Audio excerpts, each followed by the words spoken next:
Om Swastiastu. Om Swastiastu. Matur suksema untuk galah puniki. Pertama titik yang menyampaikan salam dumun kepada semeton sarang sami, terutama Sipites Akademika Program Studi Sastra Bali, Fakultas Ilmu Budaya Universitas Udayana, Pak Wayan Sudiana, yang saya hormati, sama-sama koordinator nih Pak, koordinator staf khusus sarang koordinator Napi Wastane Sastra Bali. Bisa senang bertemu dengan Bapak pada forum niki, Bapak Ibu dosen dan juga teman-teman sarang sami, yang ucapkan selamat pagi dan juga salam sehat, dan juga ucapan selamat kepada teman-teman semeton Mahasaba yang berulang tahun ke-9. Ini usianya memang masih muda, tetapi usia Fakultas Sastra itu sebenarnya sudah cukup tua ya. Tapi Mahasabanya yang ke-9.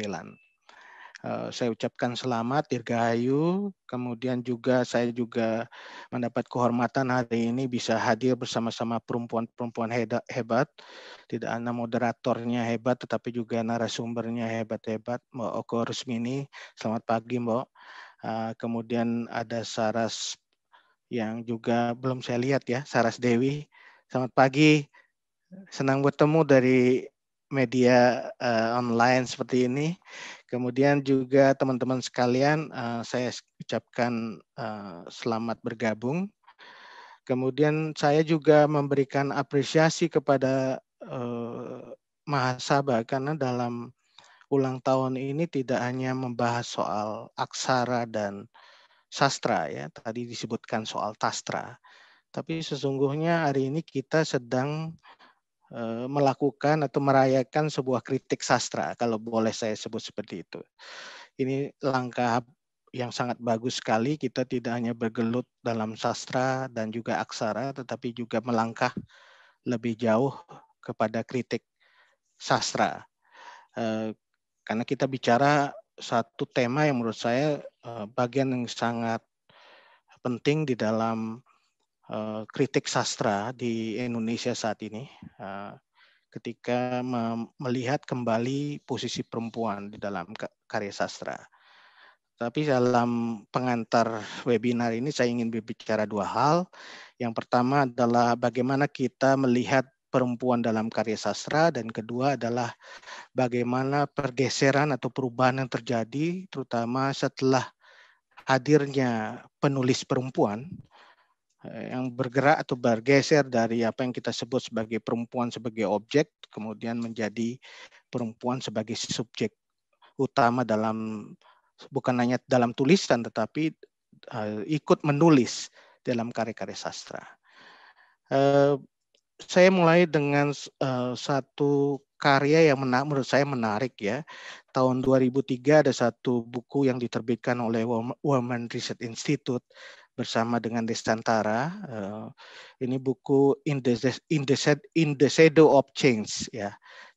Citra Perempuan dalam Sastra Indonesia. Itu ditulis oleh Tineke Helwit. Ini menurut saya menarik karena saya membaca resensi terhadap buku ini karena Tineke ini menulis buku berbasis pada kajian dia terhadap 25 novel dan 3 cerita panjang yang terbit dalam kurun waktu 1937 sampai 1986. Nah, novel-novel, 25 novel dan 3 cerita panjang ini dianggap oleh banyak kalangan sebagai kanon dalam dunia sastra Indonesia. Tetapi yang menarik adalah Tineke Helwit ini ingin melihat lebih jauh bagaimana tokoh-tokoh perempuan itu digambarkan, direpresentasikan dalam sastra Indonesia, dan bagaimana itu juga membantu kita untuk memahami bagaimana citra, ini bukan Dewa Citra ya, Citrawati, tapi citra perempuan di dalam masyarakat Indonesia. Saya kira ini buku menurut saya menarik karena kita bisa membedah sebenarnya bagaimana perempuan diposisikan, direpresentasikan dalam karya sastra, dan juga bagaimana konstruksi terhadap perempuan itu dibangun dalam masyarakat Indonesia. Sayangnya buku ini hanya membedah itu dalam karya-karya sastra tahun 1837 sampai 1886.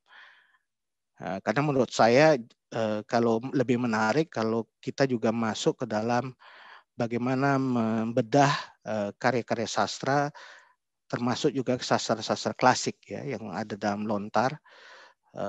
Saya kira cukup banyak, tidak hanya dalam konteks karya-karya Jawa Baru ya, sudah banyak sekali analisis tentang Jawa Baru, tetapi juga Jawa kuno dan juga sastra-sastra lontar di Bali. Itu saya kira salah satu hal yang menarik sesungguhnya bagaimana melihat perempuan di dalam karya sastra klasik, terutama juga karya-karya sastra baru. Kalau Mbak Oko Rusmini kan sudah mulai melihat ini dalam konteks sastra baru, tapi juga bisa kita melihat sastra klasiknya.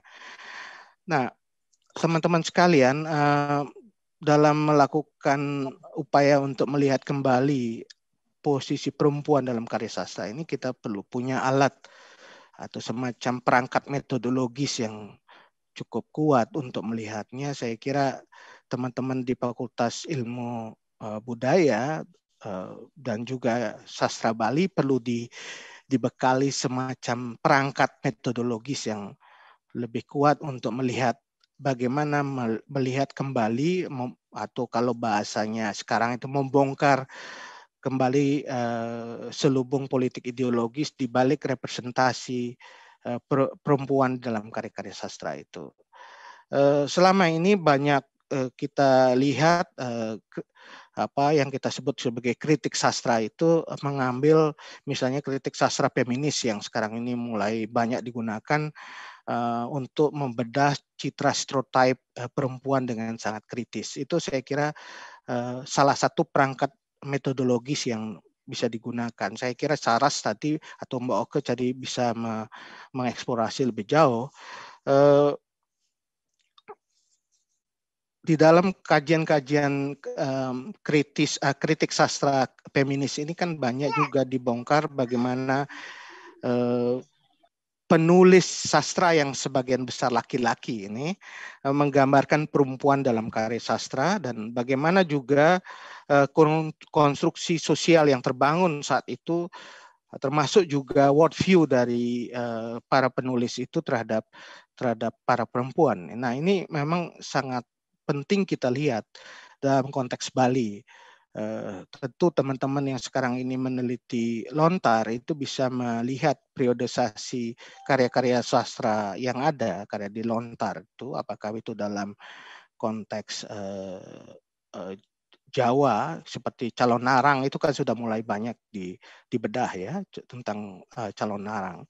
Bagaimana representasi Rangdadi Dirah itu sebagai bagian dari konstruksi sosial terhadap memposisikan perempuan terutama janda terhadap pada saat itu. Atau sebelum itu bagaimana konsep sakti, bagaimana perempuan atau tidak hanya dari sisi dewa tetapi juga saktinya, Brahma dengan saktinya, dan kemudian Wisnu dengan saktinya, Siwa dengan saktinya, itu bagian dari bagaimana memposisikan perempuan di dalam konteks karya-karya sastra dan juga sastra keagamaan. Dalam perjalanan juga kita bisa melihat lagi. Nah, yang penting dari hal itu adalah bagaimana kita menyiapkan perangkat metodologis yang kuat untuk melakukan itu. Nah, ini menurut saya salah satu PR yang penting yang kita harus miliki ketika teman-teman di Fakultas Ilmu Budaya termasuk juga Sastra Bali bergeser dari sekedar mengeksplorasi sastra dan aksara ke bentuk kritik sastra. Itu yang penting untuk kita miliki. Hal yang kedua yang ingin saya bicarakan adalah soal bagaimana penulis perempuan memposisikan perempuan. Itu yang juga penting dieksplorasi. Kajian terhadap ini juga menurut saya juga menarik karena di dalam perkembangan mengenai karya-karya sastra itu ada perubahan-perubahan besar yang terjadi.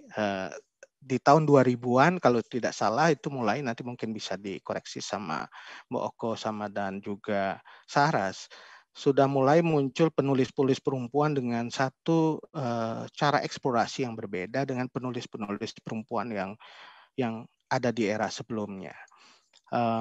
Kalau sebelum itu, kalau kita lihat penulis-penulis perempuan, kalau saya meminjam kajian yang digunakan oleh Tineke Helbit ini, dia mengatakan bahwa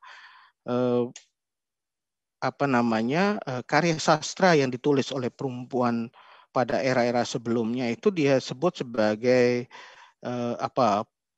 cenderung untuk masuk ke dalam sesuatu yang bisa diterima oleh norma lelaki itu ya, karena dianggap memang adalah soal dilema persoalan esensialisme perempuan, tapi penyelesaiannya memang akhirnya kemudian tidak memuaskan karena dianggap kemudian melanggengkan subordinasi perempuan. Ini satu catatan yang menarik yang juga penting untuk kita lihat, karena tulisan-tulisan atau karya-karya sastra yang ada di era misalnya tahun 80-an itu banyak mengeksplorasi soal perempuan. Penulis perempuan banyak mengeksplorasi apa yang menjadi persoalan perempuan, apa yang menjadi kehidupan sehari-hari perempuan. Tetapi penyelesaiannya terhadap persoalan itu menurut Tineke lebih banyak subordinasi laki-laki. Jadi masih belum berubah. Tapi di era tahun 2000-an, dan ini menurut saya menarik, ketika penulis perempuan baru muncul, saya nggak tahu siapa sebagai milestone-nya, bisa Mbak Oka Rusmini, kemudian bisa Ayu Tami, tetapi intinya adalah bahwa ada perubahan mendasar yang berbasis pada apa yang dialami, dirasakan, dan kemudian dieksplorasi sebagai sesuatu, sebagai persoalan perempuan, dan itu menurut saya jauh lebih menarik dan menjadi sesuatu yang menantang di dalam penulisan-penulisan terkait dengan karya sastra perempuan, karena melihat sisi-sisi yang tidak ditutupi dari sesuatu yang dulunya mungkin agak dihindari ketika bicara soal perempuan. Nah, ini yang saya kira penting untuk kita lihat milestone-nya. Dan teman-teman di Fakultas Ilmu Budaya termasuk di Sastra Bali bisa melihat milestone dari pergeseran-pergeseran penting dari apa yang sedang ditulis oleh penulis perempuan di dalam karya-karya sastra. Dan itu menurut saya menjadi catatan menarik bagi kita ketika mendiskusikan karya sastra. Teman-teman sekalian, dua hal itu yang menjadi pokok pengantar saya. Satu terkait dengan pentingnya kita memiliki perangkat metodologis yang tajam untuk membedah karya-karya sastra terkait dengan posisi perempuan, representasi perempuan dalam karya-karya sastra, dan ruang jelajahnya harus diperluas, gitu. Tidak hanya dilihat di sisi pada kurun waktu yang sudah disampaikan oleh Tineke itu sekitar munculnya Pujangga Baru dan sampai pada era Orde Baru, tetapi kita perluas lagi jelajah untuk melakukan kritik sastra ini dari karya-karya klasik sampai kepada era-era baru, sehingga kita bisa melihat bagaimana perempuan direpresentasikan dan bagaimana pergeseran dari penulis-penulis terkait dengan karya sastra itu. Dan bagaimana kita menginterpretasikan terhadap apa yang sedang ditulis dalam karya sastra dan membongkar selubung politik ideologis di balik karya-karya sastra itu. Saya kira itu satu fase yang penting sebenarnya yang harus dilalui oleh teman-teman yang ingin melakukan kritik sastra. Yang kedua adalah yang kemudian tadi saya ingin sampaikan adalah bagaimana kita lebih dalam lagi melihat penulis-penulis perempuan. Mbak Oke salah satu penulis perempuan menjadi salah satu, saya banyak sekali melihat tulisan disertasi, tesis, atau bahkan jurnal yang menulis tentang Mbak Oke Rusmini. Saya kira itu salah satu hal yang menarik, itu bagaimana penulis perempuan ini justru dilihat lagi, tidak dilihat dalam tulisannya saja, tetapi juga dilihat dari pengalaman yang ada dari penulis-penulis perempuan terkait dengan kehidupannya. Ini yang mungkin lebih personal tetapi politikal gitu. sekarang ada yang disebut dengan personal as political. Jadi sesuatu yang personal itu menjadi satu yang sangat politik gitu, karena terkait dengan tubuh. Itu jadi salah satu yang memang penting untuk kita eksplorasi lebih jauh. Bagi teman-teman yang tertarik untuk mendiskusikan ini, saya kira saya ingin mengantarkan sampai di situ saja. Mudah-mudahan ini bermanfaat dan menjadi bagian dari pengantar diskusi kita selanjutnya. Terima kasih, saya tutup dengan Pramu Santi. Om Santi, Santi, Santi. Om. Saya akan memberikan kesempatan kepada Blijong Ari untuk memberikan pandangannya atau membukakan jalan mungkin kepada kita semua untuk apa yang sudah menjadi harapan kita bersama. Untuk itu Blijong Ari dipersilahkan. Terima kasih Gek Citra. Ini duasenya becek sekali hari ini ya. Jadi karena duasenya becek, jadi saya tadi mutusin nggak ikut aja rapat. Dengerin Mbak Oke sama Saras tadi. Jadi Tita ingin sampaikan beberapa hal. Yang pertama, apa yang kami kerjakan di Purikawan Ubud itu sebenarnya mulai dengan melihat bahwa kita punya sumber pengetahuan yang luar biasa. Istilahnya tadi Pak Wayan kan kita punya harta karun begitu ya. Harta karun yang kita nggak pernah buka gitu sebenarnya. Karena konsepsinya tadi kalau ada tabu ya ini tenget gitu. Tenget karena saking tengetnya kita diamah ngenget gitu. Diamakan rayap gitu. Tidak pernah kita baca sebagai sumber pengetahuan. Jadi menurut saya kita punya sumber pengetahuan yang luar biasa. Tetapi kita cenderung melihat ini sebagai sesuatu yang kita proteksi tanpa kita kemudian dapat mendapatkan sumber pengetahuan itu secara langsung melalui cara membacanya atau berbagi. Yang kedua, Titiang ingin meruntuhkan mitos kesombongan intelektual ya sebenarnya yang terbangun karena kita cenderung merasa memiliki kemudian tidak mau berbagi gitu. Banyak orang mempunyai banyak sekali sumber pengetahuan, tetapi hanya untuk keluarga dan dirinya sendiri tidak mau berbagi. Jadi konsep yang kita ingin dorong sebenarnya di Purikawan adalah berbagi pengetahuan. Konsep meyadnya nih ke berpunya medana ini tidak hanya medana punya itu tidak hanya dengan uang aja, mau punya melalui sastra pengetahuan. Ini saya kira salah satu konsep yang harus dikembangkan di keluarga-keluarga di Bali supaya mulai membuka diri terhadap kasanah sumber pengetahuan. Karena belum tentu apa yang dimiliki itu adalah satu yang istimewa. Bisa saja karena dulu ada tradisi menyalin sebuah teks itu bisa saja ada di keluarga-keluarga yang lain begitu. Jadi kita tidak harus mengatakan superior mempunyai satu lontar yang tenget tidak bisa dibuka dan tidak dimiliki orang lain, tapi bisa saja itu dimiliki oleh orang lain karena kita nggak tahu saja gitu. Jadi dengan cara membuka diri itu maka dengan apalagi kita terbantu oleh proses digitalisasi itu adalah cara kita berbagi dan itu tidak berhenti pada berbagi. Titiang ingin kembali ke tradisi nyastre yang dulu. Ketika nyastre itu bukan sekedar melihat dari guru lagu dan kemudian maos artinya saja, tetapi ada perdebatan. Baru berapa minggu yang lalu, mungkin 1 bulan ini saya pergi ke Banjar.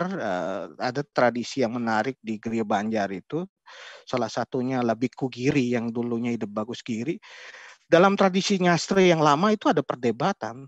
Sucita Subudi itu satu kata pun bisa memunculkan perdebatan yang berhari-hari antara orang yang mengikuti tradisi nyastra itu. Jadi ruang perdebatan itu yang harus dihidupkan lagi gitu menurutnya. Karena tradisi nyastra sekarang kan dilihat dari estetika gitu, dari sisi keindahan wirama yang disampaikan, bukan pada bagaimana kita membedah satu kasanah pengetahuan yang ada di dalam teks itu. Saya kira banyak sekali yang kita bisa perdebatkan. Saya mendengar waktu itu Biku Giri sangat terinspirasi dari Sucita Jepudi dan dari situ beliau menjadi seorang biku. Nah itu saya kira inspirasi terhadap perubahan diri, transformasi diri maupun transformasi sosial tidak harus muncul dari proses pengetahuan yang muncul dari luar, apalagi tradisi-tradisi pengetahuan yang muncul dari luar, tapi juga bisa inspirasinya dari dalam. Dan itu saya bisa dapat contohnya dari bagaimana Biku Girahito Mahatera yang sangat kuat tradisi nyastra yang ada di Banjar itu, beliau mendapat pencerahan dan melakukan transformasi diri dan juga melakukan perubahan dari tradisi nyastra itu, mempelajari lagi teks-teks lama, teks-teks kuno itu. Nah, saya kira itu penting sekali bahwa perangkat metodologi kita untuk melihat manuskrip lama itu bukan saja kita bisa pinjam dari perangkat metodologi kritik sastra feminis yang sekarang ala barat, tetapi juga kita bisa memakai tradisi pembacaan kritis yang dilakukan juga oleh leluhur atau para orang tua kita dalam membaca sastra. Karena dalam tradisi sastra beliau kritis juga, karena paham betul sebuah karya sastra itu bukan sesuatu yang sifatnya tidak subjektif, ada subjektifnya dan tidak ada konteks ketika karya sastra itu dilahirkan. Ada pembacaan ulang terhadap sastra-sastra yang ada. Saya kira salah satunya yang paling kita dengar sekarang ini tentang posisi perempuan soal Walu Natengdira. Tetapi kalau kita lihat lagi filosofi besar mengenai perempuan dan bagaimana perempuan ditempatkan di dalam konstruksi mengenai soal keseimbangan puluse dan pradana itu akan berbeda. Nah, ini kan ada juga tradisi membacanya berbeda. Ratna Megawangi yang dulu saya baca mungkin sangat tertinggal sekarang, Saras. Tapi dulu Ratna Megawangi memakai cara membaca yang berbeda daripada tradisi feminis Barat misalnya. Itu kan pilihan-pilihan metodologis alat perangkat yang kita miliki dan tersedia sebenarnya dalam tradisi nyastra kita. Itu yang pertama ingin saya komentar. Dan saya setuju Mbak Oko, ini tidak sekedar digitalisasi, kita akan lanjut ini kepada interteks, bahkan kepada bagaimana membaca kritik sastra itu dalam konteks nyastra yang betul-betul kritis. Dan saya terbuka sekali Purikawan Ubud bisa bekerja sama. Kemarin kami mendorong kerjasama dengan Empu Kuturan, Sekolah Tinggi Agama Hindu Empu Kuturan, untuk menjadi laboratorium bagi mahasiswa dan juga pasca sarjana di sana untuk mempelajari teks ini. Jadi sehingga kita pelajari betul apa yang kita punya dan melahirkan banyak tesis, menghasilkan banyak disertasi, bahkan bisa nanti dibukukan terkait dengan apa yang kami miliki. Jadi kami MOU kemarin dengan Sekolah Tinggi Agama Hindu Empu Kuturan, mungkin nanti dengan Fakultas Sastra, silakan nanti kita akan membuat satu model kerjasama yang bisa membuat karya sastra ini juga tidak semata-mata harta karun, tetapi sesuatu yang terbuka untuk didiskusikan dengan kasanah peserta yang lebih luas. Tadi harapan dari Mbak Oke kan seperti itu. Dan yang berikutnya, sekarang peluang kita cukup besar. Kalau tadi kita banyak sekali hal untuk menulis sesuatu, jadi perempuan menulis tentang rambu, tapi dalam konteks revolusi sekarang, revolusi industri 4.0, sebenarnya ruang-ruang perempuan untuk bergerak itu luar biasa. Karena satu, perempuan bisa menulis melalui berbagai media yang baru, yang tidak hanya dalam bentuk-bentuk karya sastra yang pakem yang sudah ada, tetapi juga menulis melalui berbagai macam. Misalnya sekarang saya melihat blog-blog sudah banyak muncul, bloggers, dan kemudian juga muncul berbagai media-media baru melalui YouTube, melalui memang cirinya agak pendek-pendek, tetapi menurut saya tadi personal as politikalnya muncul, dan itu menjelaskan kenapa waktu demo KUHP itu banyak sekali anak-anak muda yang kemudian dengan satu tagline tubuh itu milikku, itu luar biasa. Itu salah satu ekspresi bagaimana luar masuknya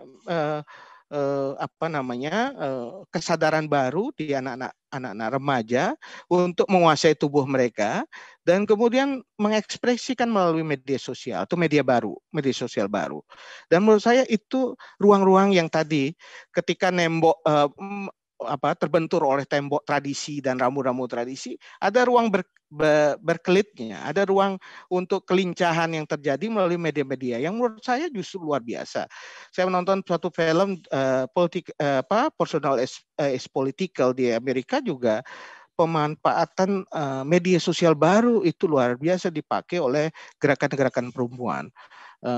Melalui WhatsApp group, melalui video yang sekarang citizen journalism, dan mewartakan bagaimana pengalaman personal yang dialami oleh perempuan, dan itu sangat cepat video itu bergerak viral di seluruh penjuru dunia dan menimbulkan solidaritas. Dan saya kira itu harus dikenali betul oleh para penulis perempuan dan juga kaum perempuan yang lain, termasuk laki-laki yang mengenal dengan sangat mudah gitu. Yang kami ini atau Mbak Oke nggak tahu nih masih digital migran atau sudah native digital native kan. Teman-teman yang sekarang masih kuliah saya kira sudah digital native dan sangat mudah menggunakan media-media digital untuk itu. Sekarang itu harus kita masuki dan menjadi bagian dari tadi mengenalkan sastra-sastra lama untuk kepentingan emansipasionis yang baru. Jadi inspirasinya bisa dapat dari sastra-sastra manuskrip lama, walaupun kita juga sangat kritis terhadap beberapa sastra lama yang tentu saja menjadi bagian dari konstruksi sosial yang ada. Sekira itu saja, Citra, berapa poin yang sempat kepikiran tadi apa yang sudah disampaikan oleh Mbak Oko dan Saras. Iya, terima kasih Bli. Makasih Bli.